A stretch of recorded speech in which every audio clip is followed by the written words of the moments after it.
Assalamualaikum adik-adik. Hari ini kita akan belajar bahasa Indonesia dengan materi mengenal surat pribadi dan surat dinas bersama Mbak Tiarma. Adik-adik pada tahu nggak apa sih itu surat? Benar sekali, surat adalah media komunikasi berupa tulisan antara seseorang maupun lembaga dengan seseorang maupun lembaga lainnya. Nah, surat terbagi atas dua jenis, yaitu surat pribadi dan surat dinas yang akan kita bahas satu persatu.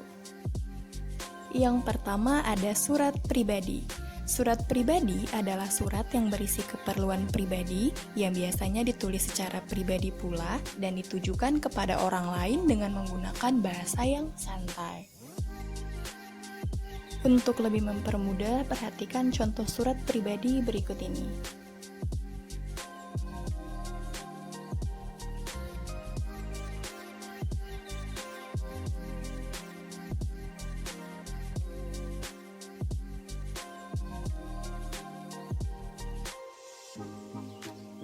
Nah, berdasarkan contoh surat pribadi tersebut, dapat kita ketahui ciri-ciri surat pribadi sebagai berikut. Yang pertama, tidak menggunakan kop surat. Yang kedua, tidak ada nomor surat. Yang ketiga, salam pembuka dan salam penutup bersifat santai. Yang keempat, penggunaan bahasa sesuai keinginan penulis. Yang kelima, format surat bebas. Selanjutnya kita masuk kepada macam-macam surat pribadi. Yang pertama ada surat pribadi kekeluargaan. Nah, di sini contohnya seperti surat perkenalan, surat antar kerabat, surat kepada teman, dan juga surat kepada orang tua. Yang kedua, ada surat pribadi setengah resmi. Maksudnya di sini adalah suatu surat yang ditulis secara pribadi tapi ditujukan kepada suatu lembaga. Nah, contohnya seperti surat lamaran pekerjaan, surat izin tidak masuk sekolah, dan surat tidak masuk kerja. Selanjutnya kita masuk ke jenis surat yang kedua, yaitu surat dinas. Surat dinas adalah surat yang ditulis dalam situasi formal dan untuk kepentingan formal pula. Untuk mempermudah adik-adik, perhatikan contoh surat dinas berikut.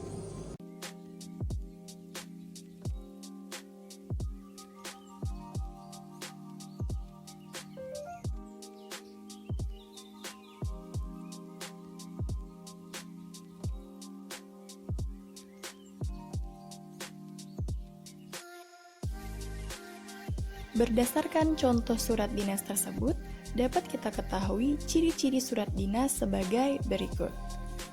Yang pertama, terdapat kop surat ataupun nama suatu lembaga. Yang kedua, memiliki nomor surat. Yang ketiga, adanya salam pembuka maupun salam penutup yang formal. Yang keempat, memiliki lampiran dan perihal. Yang kelima, adanya stempel dan tanda tangan. Yang keenam, menggunakan bahasa baku ataupun bahasa resmi. Selanjutnya ada macam-macam surat dinas. Yang pertama, surat permohonan. Contohnya seperti surat permohonan izin suatu organisasi OSIS untuk membuat kegiatan kepada kepala sekolah. Yang kedua, ada surat pemberitahuan. Misalnya, surat pemberitahuan libur sekolah dari pihak sekolah. Yang ketiga, ada surat keterangan, misalnya seperti surat keterangan tidak mampu dari lurah. Lalu yang keempat, ada surat undangan, misalnya seperti surat undangan rapat. Yang kelima, surat tugas, misalnya seperti surat tugas seorang guru mengikuti suatu pelatihan. Yang keenam, ada surat peringatan, contohnya seperti surat peringatan tagihan kredit kereta.